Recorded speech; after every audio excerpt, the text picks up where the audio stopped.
Well, welcome back to Bro You Good, everybody. I have the lovely pleasure of having my friends and my honorary uncle in the building. I have Adonis Mitchell. I have Larry Daniels. And I have the iconic Dr. Keith Clark in the building. And I just want to start off with each asking one of you guys, bro, how are you feeling today? I'm full because the food was good. When I tell you he was tearing that catfish up. Ronnie kept trying to give me more than one, and I was like, I can't be full because I'm gonna go to sleep up here. But anyway, I am well. I am well. Thank you for asking. Bro, you feeling? I'm feeling good. I'm feeling good. Yeah. Uncle, you feeling? Because it just feels weird to call you bro. But Uncle, you feeling? I woke up. Uh-oh. Oh, push it, press it. Which one? Press it. Just press it one time. This one here? No, the left one. Yeah, no, I'm Praise from the the country. Lord. Help me. Okay. Not you know you country. I woke up at 4:12 a.m. this morning, and I walked outside before I walked the dogs, and it was that coolness. Mm-hmm. Y'all know it was coolness. Well, my father, Pastor Willie Clark, passed away on October 24th. Oh, wow. 2013, and it was the coolness this morning. So it kind of triggered something in me, and it made me sad, and I got dressed and showered and got myself together. I said, I'm not going to embarrass Cassius and Kaleb's event. I have to pull myself together and be doctorly, and it just wasn't working. I got here about 12:54, and I sat in the parking lot. And I want to say this to you, Jeremy and Dante. Where's Dante? Okay. The hugs that you gave me when I was struggling to figure out which cologne I was going to put on. I brought 4. That's when you know you're in a state of depression. I couldn't even figure out which cologne. I just brought 4, grabbed them. And I just wanted you to know that when you hugged me, just that saying, we didn't hug, 30 seconds? Just a simple hug. I was putting on cologne when y'all was coming up. But I just wanted you to know that I appreciate you. And sometimes it's just the little thing. And that hug just kind of released me and made me be able to do this. We love you too. I love that. And I want to say this is not, I'm not even into the questions yet, but I want to say this. You do so much for so many others. It's okay for you to not be okay and lean on people when you need it as well. We need you to be well and whole just because of who you are. We don't need you to be well and whole to help us. We need you to be well and whole for you. So when you have those moments where you feel like that, yeah, you're my therapist. I know that. Yeah, I love you as a person too, but we want to make sure that you are okay. So this is a safe space to say, I need somebody to lean on. That's why I said it. I know you. Y'all, this is what I deal with in my sessions, okay? He was like, dig deeper. I'm like, oh. So he makes you go to the core of stuff, and I'm like, child, being vulnerable is a thing I'm working on as well. But I wanted to start off by saying thank y'all for coming, thank y'all for being here, and just say one thing about yourself that they might not know. I mean, besides all 3 of y'all being ministers of the gospel, but say one thing. So for me, I would say that I'm passionate about personal and professional development. I'm a coach. So outside of the work that I do in the church, I love to dig deeper with individuals on the personal and the professional space. And he also has a beautiful family, wife and son, kids. So he has a beautiful family as well. She want another one. She want another one? My God. Well, I guess that's why you've been running outside and working on your cardio. I guess that's what's going on. Because I ain't just... Got to keep up. Larry, what's one thing that you want to talk about yourself about? One thing that I'm really passionate about is taco trucks. You know what? Yeah. Anything, always on the hunt for the best one. Flesh and blood did not reveal that. Well, the best one might be on the north side. Y'all want to drive out there, but that's where the best one might be. I'm just saying. It's called Chai Chai. Dr. Keith, what is one thing you...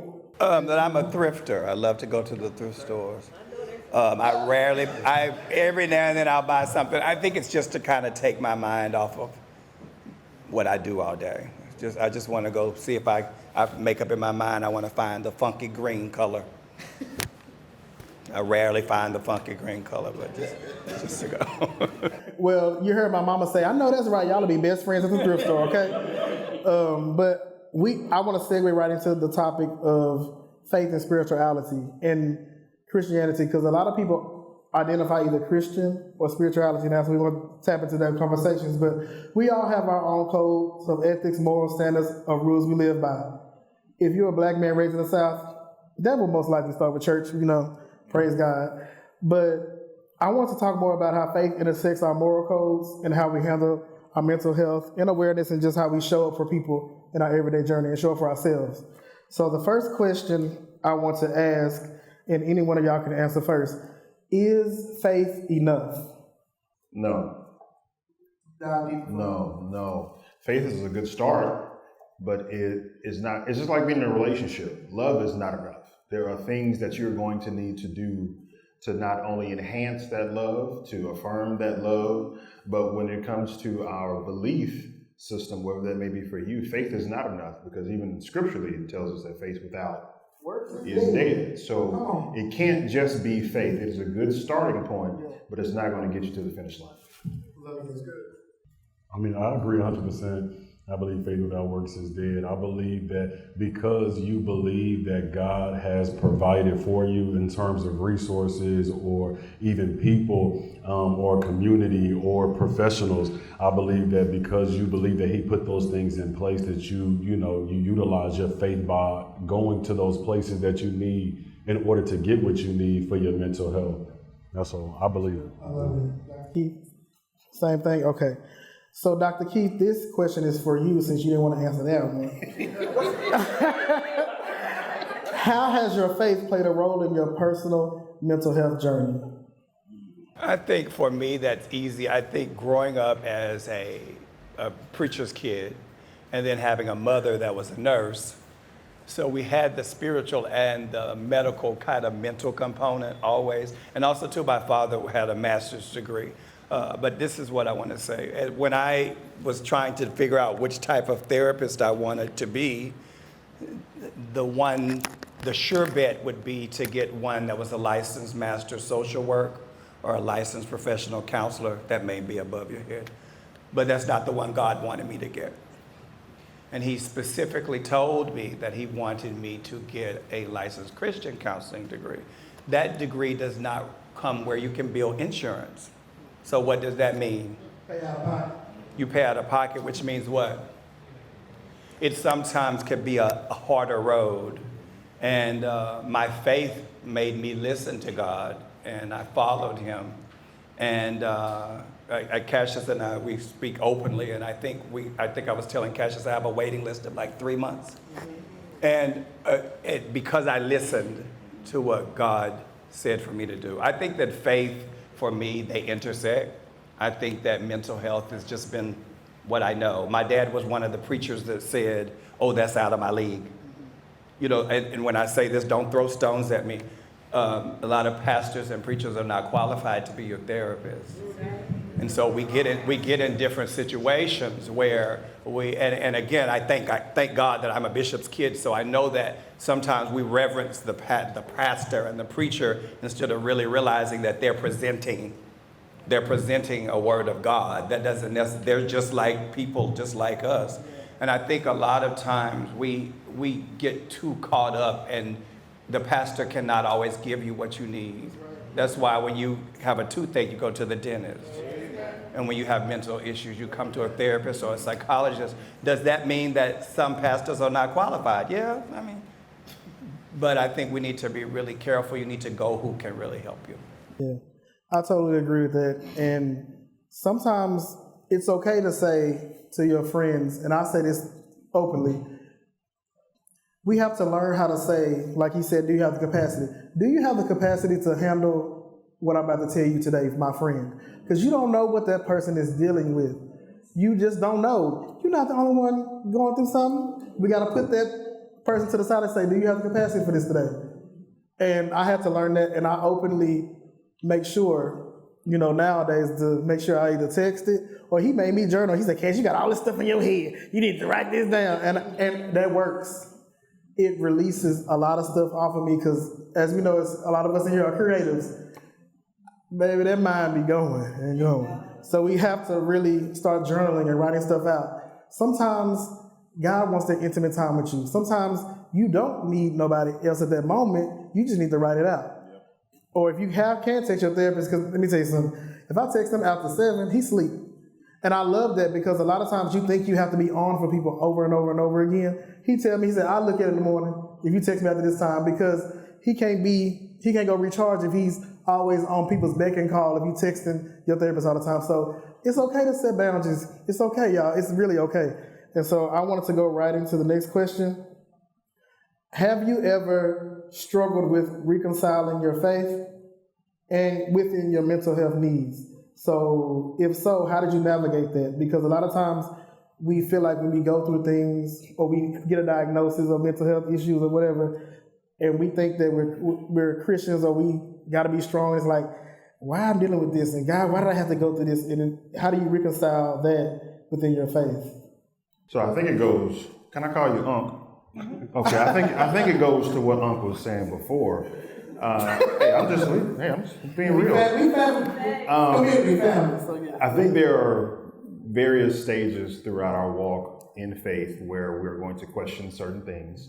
And to Unc's point, sometimes you have to get those answers outside of the four walls of the church that you go to. So going to therapy and having that discussion with someone who is learned, licensed, and can give you an unbiased opinion because they don't see you at church every Sunday. They don't know your business. Like, they are legitimately looking to give you what you need in that season is important. And I think for me, I struggled with depression coming out of my collegiate career. I played college football, and when I had to make the shift, it was challenging. And everyone in the church house would say, oh, just put your faith in God. Oh, just faith. And I was like, good. More you can bear. That it get heavy, don't it? It does. And at that stage, it seemed unbearable. Yeah. And the only thing that I could pacify that feeling with was a bottle of wine, a bottle of alcohol, you name it. So transitioning into a space where I had someone who could give me tools to get out of that depression and then navigate whatever mental struggles that I was going through in conjunction with going to church was something that was necessary for me. I love that.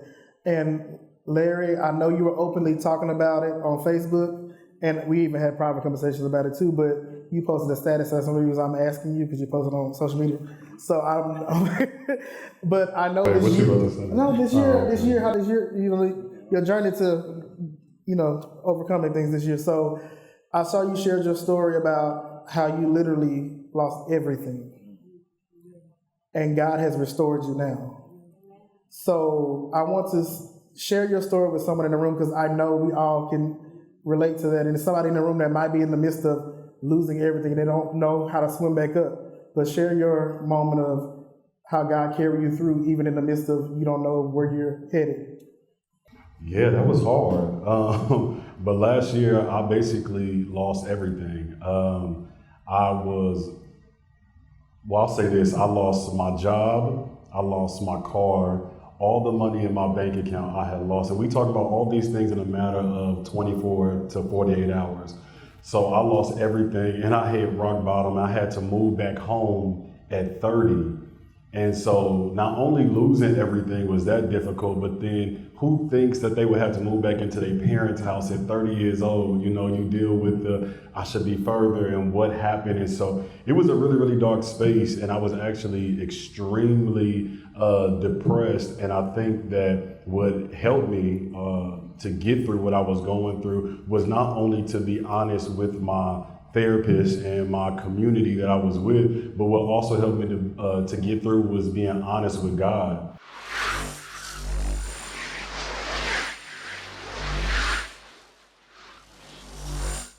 A lot of times they always, the group saying, don't question God, don't question God. Why wouldn't you ask the person that you're in a relationship a question? I'm sorry, because I hate that. I hate that statement so much because it literally said, if you lack wisdom, ask God, who gives generously to all without finding fault. And we also see that in the life of David, when David was very transparent with God, frustrated, mad, angry, hurt, disappointed. But we see David having true dialogue with God. So I cannot stand that statement. Because I know it comes from a place where you don't question a higher power, but he made you. You were created in his image. He knows what you go through before you even go through it. So why not lay on the mind of the person or pray? That's praying is just talking. You think you got to be, oh Father, we need you right now. Come through. No, talk to say, Lord, I ain't got it. I need you to come through. I'm sick of this. And I know some people cuss to the Lord. I get it. But you I get it. But you listen. When that boss get on your nerves, you say, Lord, look, I'm about to snap. So you just need to just talk to him regularly. Talk to him like you talk to each other, because he wants that community. All communion means is to be in a relationship and to communicate with him in that manner. So treat him like he's your homie, your homeboy, because that's what he is. He's what you need when you need it. When you need your mama, say, God, I need you to be a mother to me. A father, a friend, a brother, a sister. He's that for you. And if you're not, a Christian, tap into something that helps you build your spiritual journey that also aligns in your belief system. And that's all I wanted to say. So one more thing for Dr. Keith. He has a question. One statement. One statement. That I needed you to say that you helped me.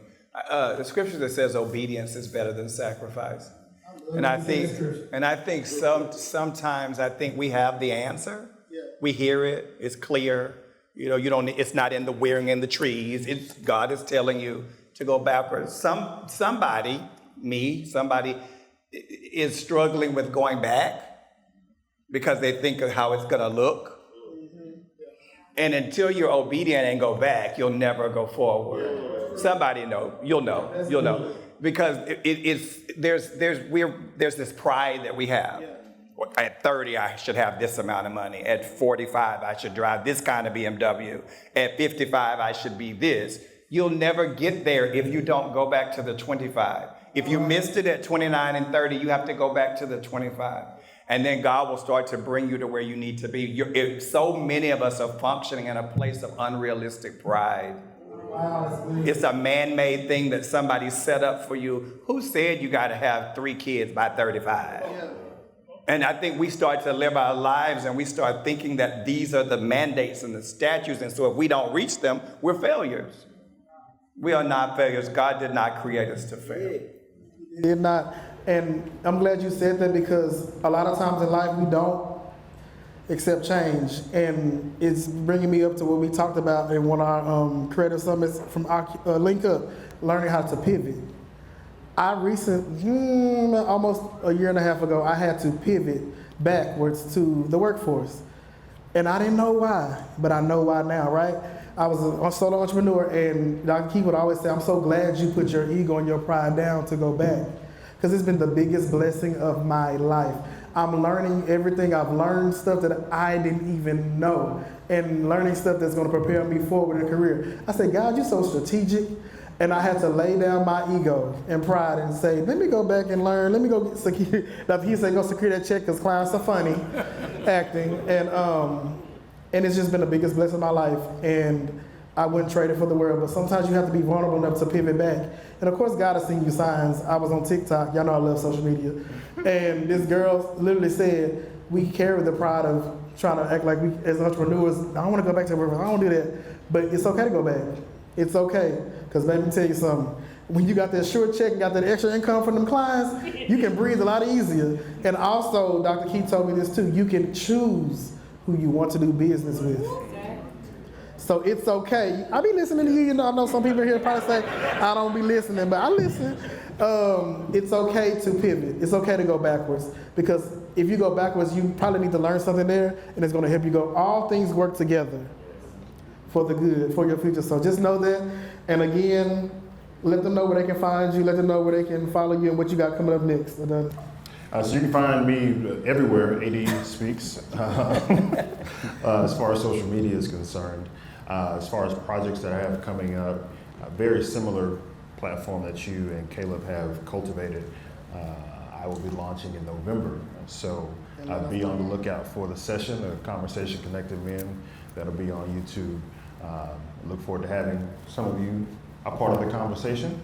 And we're gonna cross vote on our platform, so just let us know. 100%. You can find me on all social media. You can look under Branding in the Bible, and we'll be releasing our dates for 2025 when we having our events and which cities we'll be in and all that. We'll be releasing that next month. And we'll be doing the Dr. Keith Show November the 3rd at 7 p.m. It'll be on Facebook Live. Goals, affirmations, and revelations. And I just want to say thank you so much for taking the time out of your lovely Saturday for this day.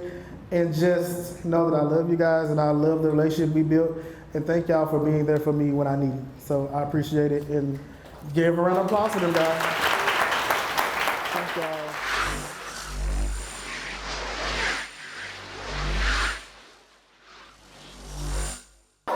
Y'all doing all right?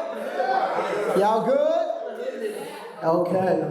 It's funny because usually I am the more clerical, and Cassius took it over today. But before we start, bro, y'all good? Y'all good? Good as fuck. Good as fuck. This is a safe place. Y'all This started is a that, safe right? space. Okay, cool. This is a safe space. Put the.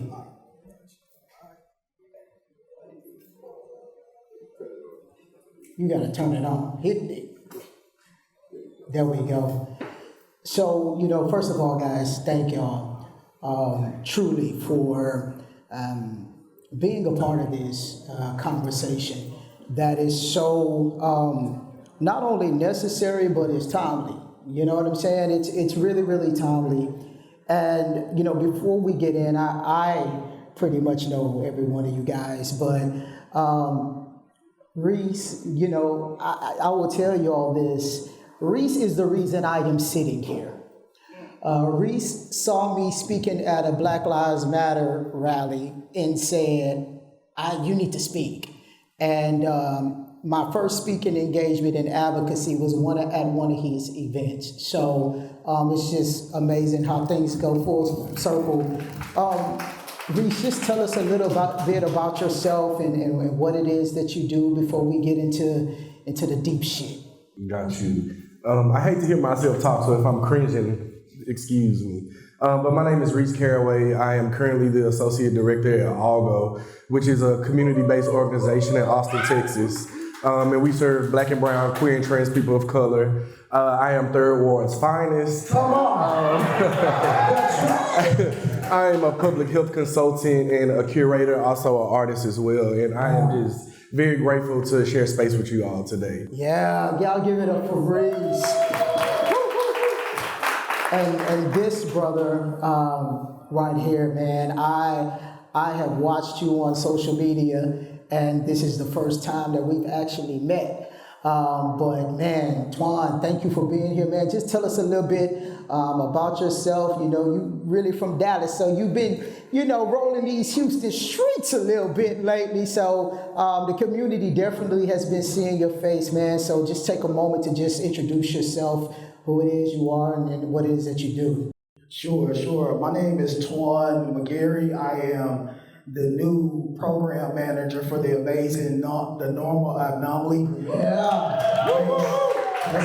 Based out of Houston, Texas. I do reside in Dallas, Texas. Don't hold that against me.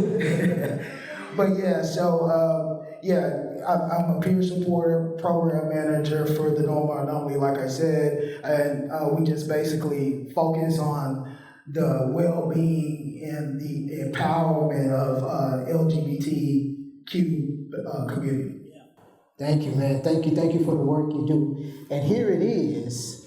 My degree is black. As fun. Jay Albert, man, glad to have you here, man. Just let the people know what it is you're about, who you are, man. People that may not know you. Absolutely. I'm John Nichols II, or J. Albert Nichols. I got a lot of shit on my resume, but what I tell you is that I love niggas, and I want niggas to experience freedom and to have a pair of Jordans. Whatever the fuck that look like for y'all, I believe we should all get it. Freedom and joys. And I'm gonna do whatever I can do to make sure we get them. Absolutely, absolutely. So, man, let's jump into this conversation, guys, because what has been at the forefront, especially when it comes to Black men, and the stigma that even comes with us taking care of our mental health. Reese, I have watched you overcome so much. Things that people that see you in the forefront probably don't know that you have overcome, and your strength. And how would you say that you have been able to navigate vulnerability and still be a leader and still show up and really, really take care of you? And if you want to share some of those things, I don't want to share them without your permission. But there's some things that you and but just your strength. Can you speak to the testament of how you have overcome the stigma to continue to be the man that you not only are, but the man that you're becoming? Absolutely. So I think about, and I know this is a space for Black men, but shout out to Black women, because they're the reason I'm sitting here today. But there's pictures of me, and I have on a Superman cape, and I have on some high heels, and I have on my great-grandmother's wig, so I've been a drag queen for a very long time. But I use that as an example often just to give people an example of the space that my family tried to create for me. It was always okay for me to be myself in my house. And you bet not say anything to him, because a fight comes along with that as well. And so it was the house that I grew up in that instilled a particular type of strength in me. And I say it all the time, and the reason that I mention being third ward's finest, so I include it in my bio, is because geographically I was counted out before I ever had a chance. And also being the son of two drug-addicted parents, the odds have been stacked against me for so long. But by the grace of God and the folks that I've been blessed to surround me, been surrounded by and embraced, I've been able to stand on their shoulders quite a bit. I have an amazing support system that I can lean into often. And so it's not that I know how to navigate those things very well. It's just that I have people who help me navigate those things very well. Yeah, that's amazing that you have people to help you navigate that. And I think it's so important of the willingness to be helped. And so that is, even a part of the conversation with us as Black men, right? Allowing somebody to help you, And so I am grateful that you have allowed people to help you, because you are necessary. And the work that you have done has been necessary. So definitely I want to publicly say thank you for allowing somebody to keep you here. It's necessary. We did this podcast and we created this space for all Black men. And we were very intentional about the people that we wanted represented here. And one thing that, that we have talked about and that I've had conversations, and I hope, I know that you don't mind me saying this, is that a lot of times Black transgender men are left out of the conversation. And it's easy to do because it is so easy to blend in. And I've had conversations that Black trans men feel invisible. And so when I was talking to this young man, when I was talking to Twan, and he was on the call, he was the person that said, I needed to be a part of this.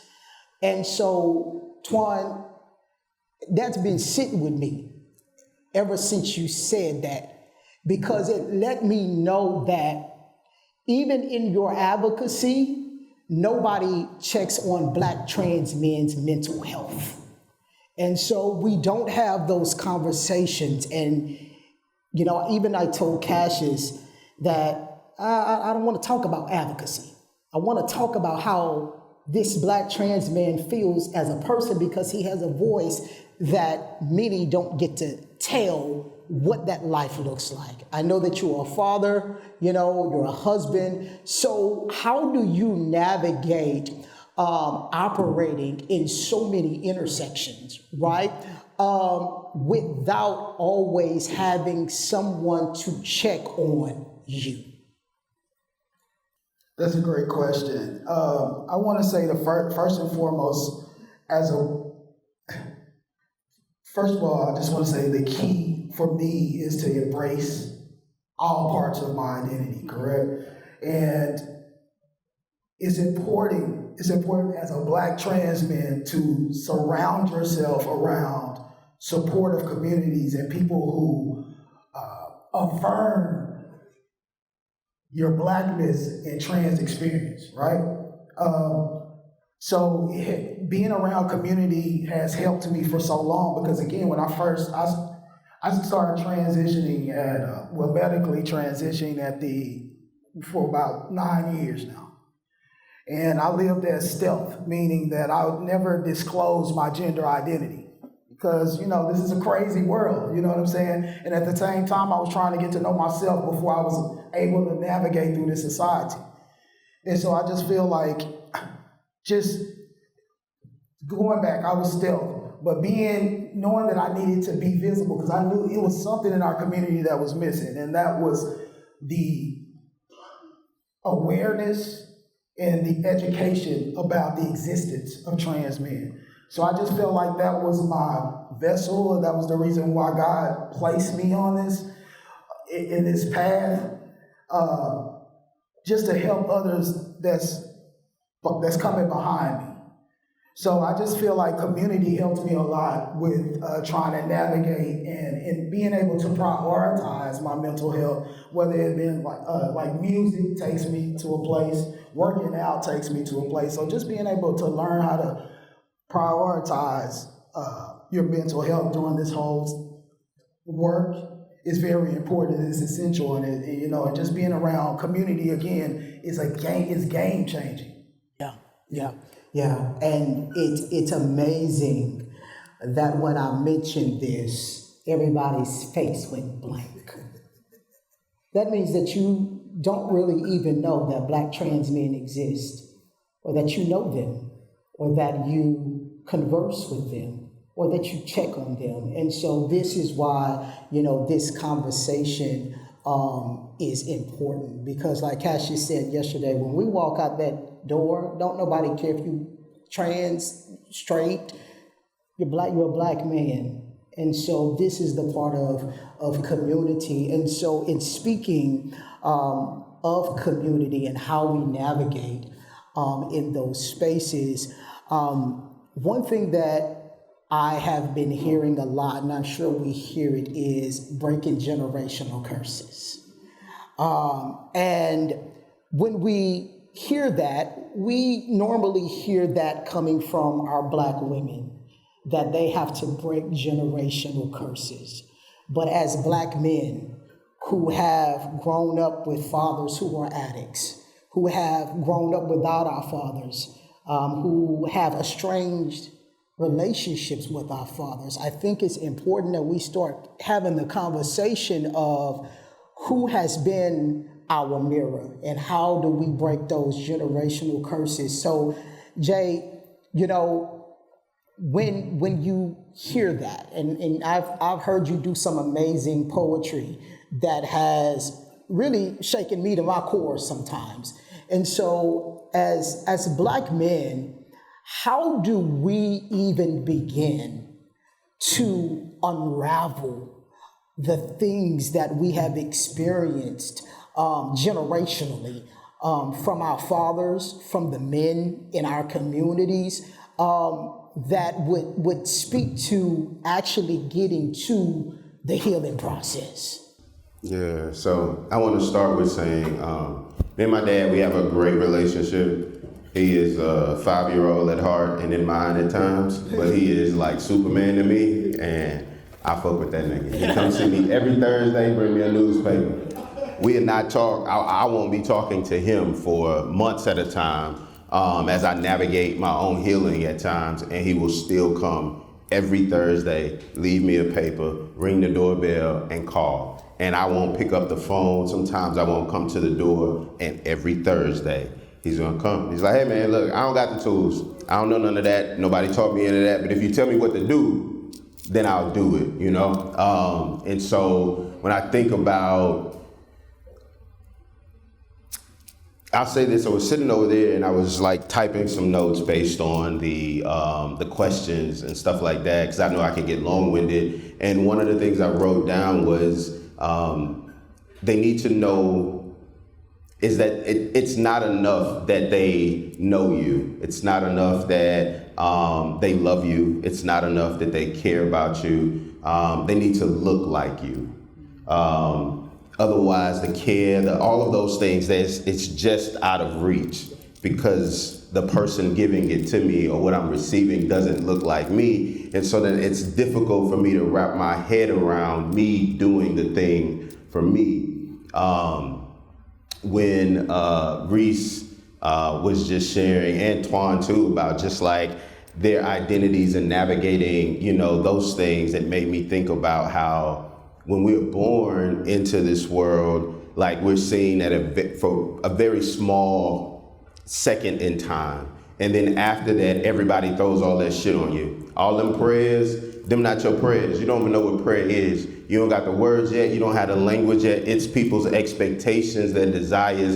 And no matter how great of a space they come from, there are also these expectations and these things that people place on you. And so we grow up wearing other people's clothes, right? And then we put our clothes on top of that, thinking that we're putting them on a bare body, right? And then we look at that in the mirror and we don't really like that. And so then we start to adjust these clothes that already don't fit our bodies. And so when you talk about breaking generational curses, one of the things I think about is like, how do I create a space for myself to be naked, right? And then me being naked, providing other people the opportunity to do the same thing, right? And so like, I remember in 2020, like taking my clothes off, taking the clothes that other people put on me and looking in the mirror and being terrified of the person that I saw. And I didn't know that guy, right? I had no clue, had never met him before, and went downtown to find a building to jump off of, right? And just wasn't successful in finding one that was high enough. And so I'm here, you know. I don't know if that's a good thing or it's a bad thing. I think all things are what they are, you know. And so right now I'm happy, I'm grateful, you know, that I'm here. But that came as a response to the deep work of healing and navigating generational traumas, generational curses, like all of that. A lot of times, and I think that the story that I have been living more in the last, I'd say maybe 4 or 5 years than anything else is the deeper the work, the heavier it is. And so with that heaviness comes a heavier doubt. It comes a bigger inner saboteur. Like you done with the surface shit. Now you in this, you know, and so the things that break you, they break you. You know what I'm saying? The things that sit your ass down, right? But also the things that lift you up, man, put you in a space that nobody else can touch, you know? And so I take it all in the present moment. I forgive myself, and I think this is something we should all do, is forgive ourselves for what we didn't know before we knew it, right? And in doing so, and in learning who our people are, right? Like you learn that they aren't given much of anything many times. and what they gave you was the best. Now, that doesn't mean that their best was good enough, right? I've told my mother and my father, hey, look, you gave me your best, and it wasn't enough. And that's the truth. I'm not discrediting your best. I am letting you know that the impact of it isn't as great as you thought it might have been, right? But in forgiving myself for what I did not know before I knew it, I'm able to forgive them for what they didn't know before they knew it. And now we have this relationship where we are both humans in this relationship. It's not I'm grown, you grown, we gonna talk at each other like we grown. It's not I'm grown, you a child, or any of those things. I remember saying I used to parent my parents, and now I don't do that. We're humans together. And they are who they are, and I am who I am. But it took me getting naked, letting all the motherfuckers that live in my head sit at the same table for the first time and carrying that weight. That's good. And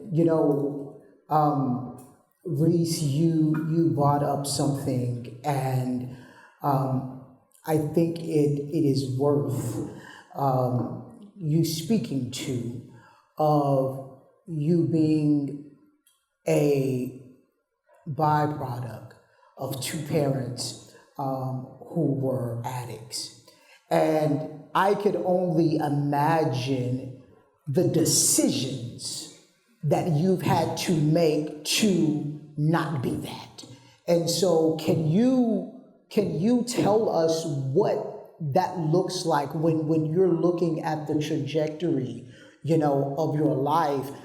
Because so many times we use where we came from as an excuse to be that, instead of saying, I'm not gonna be that. And so can you speak to how you have navigated your life to not be that? I think the defining moment in that particular situation for me is realizing the intersectionality of my blackness and queerness, and that queer part about it opens up a whole new world for me. And I think one more moment that it happened was I had eulogized my dad, and I can count on my fingers how many times we've spent long periods of time together, and I sat there and I eulogized him. And from that moment forward, I kept getting offended with people saying, you're so strong, you're so strong. Stop telling me that, because I don't want to be that. I want to exist in my softness, and I want to experience rest, and I want to experience peace often. And so I made the decision that it's not my responsibility to correct the sins of my parents, that I have the power to write my own story. And so I don't want to get at the end of my life and be exhausted because I've lived my life trying not to be that. I want to get at the end of my life and rest because I did everything I wanted to do. I became who I wanted to be. I manifested my dreams, and I created my own reality. Wow. That's so counter of what we're taught. It's so many of us at our big old grown age, we are trying to right the wrongs of our parents. And even for myself, I had to get to a point in my life, and if I can be honest, I was waiting for my parents to die for me to live. I was waiting for them to die for me to be me.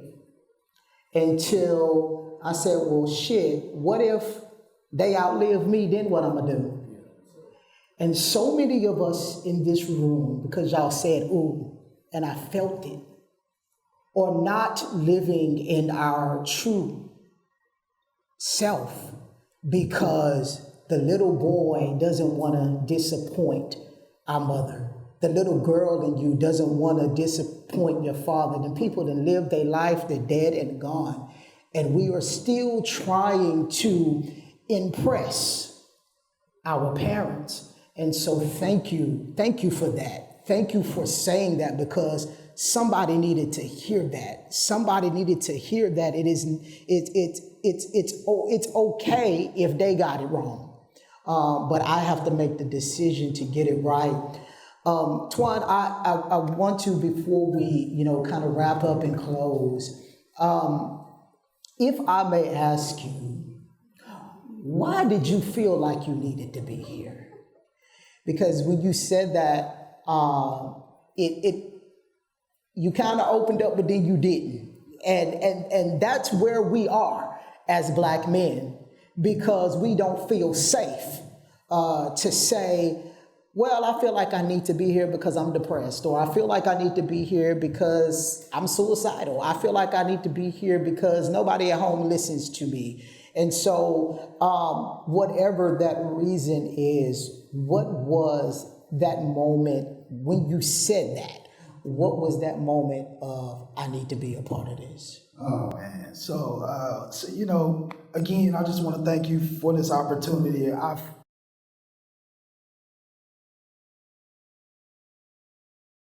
spent so many years in this field trying to creating spaces for Black trans men to be safe and live their authentic selves and thrive and all these good things. But I haven't created a safe space for myself, right? I do all this work and I try to motivate and empower and inspire, but when I'm done, am I empowered? Am I inspired, right? Because I'm 42 years old, and at 41, I started my healing process because I realized that there's so much power in forgiveness, right? And I had a fucked up childhood. I'm not gonna lie, I did. But I realized that my mother had me at a young age.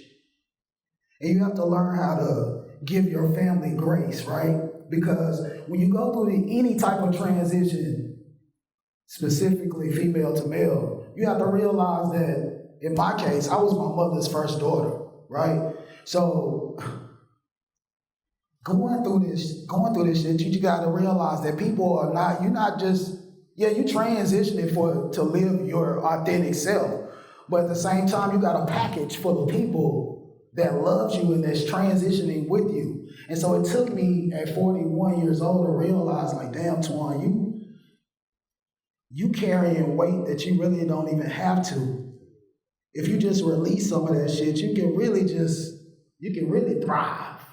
You know what I'm saying? Like, you can really thrive. And so I just felt like I needed to sit down with the things that I needed to heal from my mother for once. It just took a conversation. It took me to get to know her a little better. You know what I'm saying? You just got to realize that, again, I was her first daughter. She could have just been grieving the old me and just didn't know how to handle things. And she really knew who I was. Your parents see who you are and know who you are before you do. You know, and so I needed to be here because this is my healing process. You know, I have never been able to sit up and talk around this many people, right? But I feel like I have something to say to people that need to be heard. So I appreciate this. I haven't had anybody besides the normal anomaly to ask me, am I good? I've worked for many organizations and no one has asked, hey, are you good? Do they look, organizations don't look out for your best interest sometimes. They just want you to do the work, want you to be the face, and that's it. And go home. Come back tomorrow, do it again. But it takes organizations and again, supportive communities. You have to be around supportive communities that affirm your Blackness and your trans experience. That's it. Yeah. You said so many powerful things, and let me say thank you, because your most powerful statement was on forgiveness, and I think that as Black men, that's a hard place for us to get to. Once you hurt us, it's hard to get us back. I don't care if you're 50, I don't care if you're 25, I don't care if you're 35. It's hard to come back from hurting a Black man. And so many of us have been hurt, intentionally, unintentionally. And I want to, as we wrap this up, this is a seed planting for healing. And some of you in here, you don't have a father to go say, I forgive. But I want to empower you. If you have to go to the grave, go. If you have to write a letter, write it. If you have to go stand in the middle of the street and say, Dad, I forgive you, do it. Because here it is, many of us are broken boys in big boys' clothing. We cannot carry that, brothers. We can't.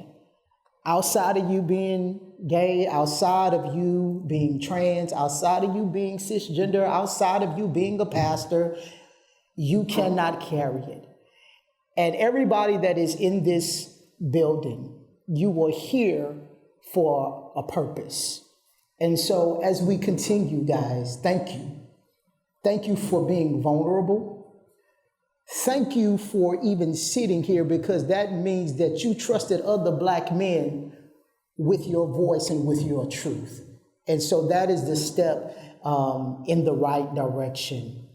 Thank you to the women, to the mothers, to the friends, to the girlfriends, to the wives who came into this space without judgment, who came into this space with love and affirmation. We see you, sis.